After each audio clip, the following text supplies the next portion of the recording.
My beloved, there are some things in life that seem ordinary, but carry extraordinary power when handled with divine purpose. Salt is not just for seasoning. It's a symbol, a covenant, a weapon in spiritual warfare. When placed with wisdom and intention, it can shift the very atmosphere of your home. Today, I am going to show you 5 sacred places where this small act opens doors for God to move powerfully in your life. Salt. It's one of the most common substances on earth, yet one of the most spiritually significant. In ancient times, salt was not just a seasoning. It was a symbol of preservation, purity, and divine covenant. God himself used salt as a sign of permanence, saying in his word, "It is a covenant of salt forever." That means it's not temporary, it's not optional, it's eternal. So why would something so simple carry such a heavy spiritual weight? Because salt in the hands of the faithful becomes a tool of consecration.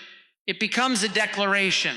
It becomes a line drawn in the spirit saying this house belongs to God. When you understand the covenant of salt, you begin to realize that this isn't superstition. This is spiritual principle.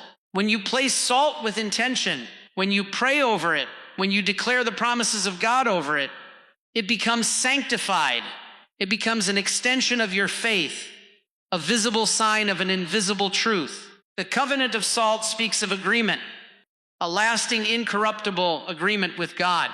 That's why it was used in sacrifices. That's why it was used in offerings, because God wanted his people to remember this isn't just religion. It's relationship, and that relationship comes with power. Power to bind, power to release, power to purify and protect. Salt doesn't just preserve food, it preserves purpose.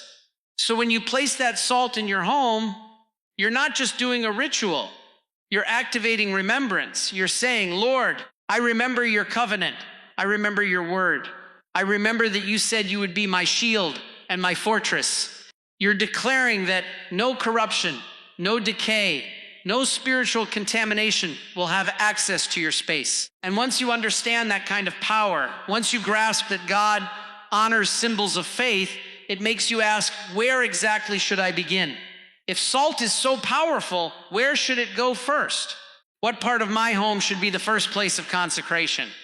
Let's start right at the entrance. The doorway of your home is not just wood and hinges. It is a spiritual gate.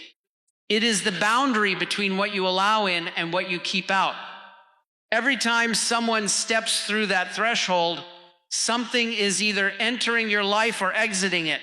That's why the entrance is the first place you should place the salt, because it represents authority. It declares who has permission and who does not. When you take salt and place it prayerfully at the doorway, you're not just sprinkling a substance, you're establishing dominion. You're marking that space as a divine boundary line. You're saying only what is sent by God may pass through here. You're releasing a gatekeeping anointing over your home. That threshold becomes a spiritual firewall. No darkness, no curse, no unclean presence has legal right to enter. And remember, salt carries the power of covenant. So when you mix it with prayer and declaration, it speaks. Yes, salt speaks spiritually. It speaks purity. It speaks preservation. It speaks peace. Place your hand over that entryway and say, Lord, let this doorway be guarded by angels. Let every footstep that crosses this line be under your inspection. Let no evil pass this point unnoticed. Your entrance sets the tone for the entire house, just like a gate sets the tone for a city. If the gate is weak, the enemy enters without resistance. But if the gate is consecrated, if the gate is covered, then everything inside remains protected. Now, here's the mystery. Some of the battles you've been fighting inside your house didn't start inside. They entered through the door. Offenses, curses, heaviness, confusion. They walked in undetected because no one was guarding the threshold. But when you reclaim that gate with salt and prayer, things begin to shift. Peace returns, clarity comes, the atmosphere changes. But don't stop at the door. Because while the threshold controls what enters, there's another place in your home that controls what rests, what hides, what lingers in the unseen corners. Let's move now to the foundation. The corners of your home may seem like the most unnoticed spaces, but spiritually they hold weight. They represent the foundation, the framework that supports everything above it. And just like in the natural, when the foundation is compromised, everything else becomes vulnerable. That's why placing salt in the corners is not just symbolic, it's strategic. You're reinforcing the spiritual structure of your home. Every corner, every edge, every hidden place must be claimed for God. Why? Because darkness loves corners. Evil loves what's ignored, what's out of sight, what's left unguarded. If the enemy can't come through the front door, he'll try to creep into the cracks. He looks for the places you overlook, the areas you neglect. But when you take salt and touch every corner with prayer, you are closing every door the enemy could use to sneak in. You are saying this house is not just clean on the surface, it's consecrated at the root. From the ground up, this place belongs to the Lord. Salt in the corners becomes a prophetic act. It's as if you are sealing every boundary with spiritual concrete, making your home a fortress, not just a shelter. And as you do it, speak over it. Speak life. Speak holiness. Walk those corners with authority and say, no residue of darkness can hide here. No curse can rest here. No trauma, no fear, no confusion has legal ground to linger. You're not just cleaning your house, you're cleansing the atmosphere. You're confronting the things that have been crouching in the dark, silently influencing your peace. Many times families deal with cycles of tension, sickness, financial struggle, and they don't know why. But the spirit realm is real.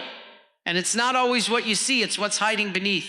But salt, blessed and spoken over, becomes a purging force. It purifies, it resets, it reclaims. So now you've guarded your entrance, you've sealed your foundation. But there's still one place, a place where you lay your head, where battles are fought in silence, where the night reveals what the day hides. Let's talk about the bedroom. The bedroom is supposed to be a place of rest, of intimacy, of peace. But for many, it has become a battleground. Night after night, they wrestle with fear, anxiety, tormenting dreams, unexplained heaviness. Why? Because the enemy knows. If he can disturb your rest, he can disrupt your purpose. If he can get into your sleep, he can drain your strength before the day even begins. This is why placing salt in the bedroom, especially under the bed or at the corners of the room, is a spiritual act of restoration. You're saying this space will no longer host confusion or fear or torment. It will be a sanctuary for divine rest.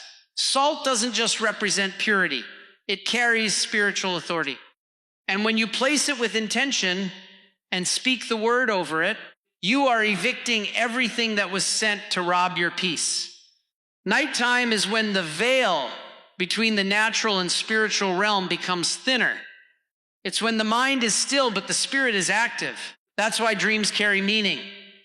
That's why spiritual attacks often happen in the dark hours. But hear this, your authority does not sleep. Your covering does not expire when the lights go out. You can reclaim the night. You can establish dominion over your rest. Take salt, pray over it, and say, Father, as I place this in my bedroom, let every demonic cycle be broken. Let every dark assignment be canceled. Let angels stand guard while I sleep. Let this room be filled with the peace that surpasses all understanding. Declare that no spirit has permission to cross that boundary. No shadow will linger. No curse will survive the presence of God. And for married couples, the bedroom is also the place of covenant. It's where unity is built. And if there's division, miscommunication, or silent war, salt, prayer, and declaration can bring it. You're not just restoring sleep, you're restoring wholeness. So now you've covered the gate and the ground and the place of rest. But what about the areas connected to flow? The spaces where what's unclean tries to move through undetected. Let's go to the sink. The sink. It's one of the most used yet overlooked places in your entire home. Water flows in and waste flows out. But spiritually, the sink represents more than just a place to wash dishes or hands. It's a gate of flow. a portal of in and out. And wherever there's flow, there's the potential for transfer. That's why the sink must be consecrated, because what comes through it isn't always physical. Sometimes it's spiritual. The Bible tells us that bitter and sweet water should not flow from the same fountain. And the same applies in your house. You can't speak blessings in one room and ignore contamination in another. At sink, the very place where you rinse off the residue of the day must be cleansed spiritually. Why? Because what's rinsed off often carries weight in the spirit. You may not realize it, but negative energy can linger in the most practical places. Arguments in the kitchen, emotional heaviness, old memories. The water goes down the drain, but the residue can remain. But when you place salt around, or even in the drain, and you pray over it, you're not just cleaning the sink, you're sanctifying the flow. You're saying, Lord, let only what is pure come in. Let only what is unclean go out. Let there be no spiritual residue left behind. Salt in this place becomes a filter. It becomes a purifier. It becomes a spiritual screen that blocks contamination from re-entering. You may think it's just water, but in the realm of the spirit, every system, even plumbing, can become a gateway. Demonic presence doesn't need a grand entrance. It just needs access. But when you block it with faith prayer and covenant symbols like salt, that access is denied. Place your hand over that sink and declare, this is not just a utility, this is a channel. And every channel in my house will glorify God. Every floor will be clean. Every exit will be covered. Then watch as even the atmosphere in your kitchen begins to shift. But we're not done yet, because while we've dealt with what flows inside, what about what enters from outside? Let's talk about your windows. Windows, they bring light, they bring air, they bring beauty into the home. But spiritually, they are also entry points. They are watch points. They are gateways. Just like doors, windows represent access. And whatever has access has influence. That's why it's not just the doors you need to cover, it's the windows too. Because what slips through unseen often causes the most damage. You may not realize it, but spirits don't always knock. Sometimes they float. Sometimes they float, they drift, they ride on sound, they move through atmosphere. And if your windows are open spiritually without protection, anything can find its way in. Distraction, confusion, fear, spiritual attacks. That's why salt must be placed near the windows. You're not just decorating, you're defending. You walk to that window and you declare, every point of entry in this house belongs to God. Nothing comes in unless it's sent by Him. Nothing enters unless it carries peace. You are assigning angelic protection. You putting guards on duty in the spirit realm. You're turning every window into a watchtower where evil is spotted and blessing is welcomed. Because let's be honest, how many times have we opened windows just to let something out and unknowingly let something else in? Spirits of depression, anxiety, restlessness, they don't always kick down the door. Sometimes they just float in quietly through an unguarded crack. But when salt is placed there and the word is spoken, that atmosphere changes. The wind can blow, but it can't bring in torment. The light can shine, but darkness cannot enter. Even in Scripture, the watchman stood at the windows because those who know how the enemy moves know where to guard. This isn't fear. This is wisdom. This is taking spiritual responsibility for the environment you live in. So yes, the windows matter. And when they are covered with prayer and covenant, they become channels of blessing, not burden. They become eyes of the house, seeing only what God allows. Now that you've guarded the entry points, the corners, the rest, and the flow, it's time to go deeper. What about the place that feeds your body and fuels your spirit? Let's go to the pantry. The pantry, it may seem like just a storage place, just a cabinet full of food, but spiritually it represents provision. It's the space that holds what sustains you. And whatever sustains you must be protected, must be sanctified, must be placed under the authority of God. Because if the enemy can't stop your prayers, he'll try to attack your supply. If he can't shake your faith, He'll try to create lack in the place where you depend on God the most. That's why placing salt in the pantry isn't superstition. It's declaration. You're not just protecting your food. You're covering your resource gate. You're saying, God, you are my source, and everything that enters this pantry is blessed by you. Nothing spoiled, nothing cursed, nothing contaminated shall abide here. Salt becomes a prophetic seal over the place where your physical nourishment is stored. Because let's be honest, provision is not just about food. It's about atmosphere. How many times have homes with full shelves still carried a spirit of scarcity? How many people live surrounded by food yet feel fear that it might not last? That fear isn't natural, it's spiritual. And salt mixed with faith and spoken word breaks that spirit of lack. It tells the enemy, this family shall not fear tomorrow. We shall not beg. We shall not borrow in shame. Our God shall supply. Even in the wilderness, God fed his people. He rained down manna. He caused water to come from a rock. But he also required obedience. He wanted them to remember he was the source, not the supply. And when you place salt in your pantry, when you anoint that space with prayer, you're reminding your household this comes from the hand of the Lord. And as long as we trust him, there will always be enough. So yes, guard your pantry, bless it, protect what feeds your family. But don't stop there, because salt doesn't just preserve things. It transforms acts into revelation. There's one last place we need to talk about. The place where your faith becomes a lifestyle, where rituals turn into relationship. Let's talk about the power of spiritual acts. You see, when salt is used with revelation, it becomes more than just a ritual. It becomes a spiritual act. And spiritual acts have power. They carry meaning.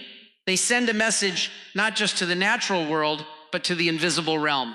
The mistake many people make is thinking that what they do in the physical has no consequence in the spiritual. But that is not true. The kingdom of God responds to faith in action. There are moments when God tells us to do something, not because he needs it done, but because we need to see it, touch it, declare it. When you place salt in specific places of your home, you're not just following a pattern.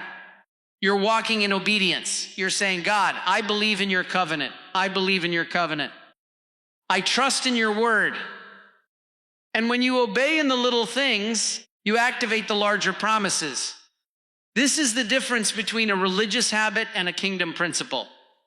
Religion performs empty rituals. The kingdom performs with purpose. Salt, when applied without revelation, is just dust. But salt, when applied with understanding, becomes a weapon. It becomes a signal to heaven and a warning to hell. God honors spiritual acts just like he honored the blood on the doorposts in Egypt, just like he honored the rod in Moses' hand, just like he honored the stones David picked up before facing Goliath. He honors obedience that is connected to faith. He honors symbols that are backed by spiritual understanding. So yes, you've placed salt at the doors, the corners, the windows, the pantry, and the sink. You've declared the word. You've reclaimed your space. But now you must live it, because no amount of salt can protect what disobedience continues to invite. No act can substitute for alignment. Let your life, not just your house, reflect the covenant of God. Walk in authority. Speak with boldness. Stand in peace, and let your home become a place where angels dwell, where the Spirit of God abides, and where the enemy knows he is not welcome. Here.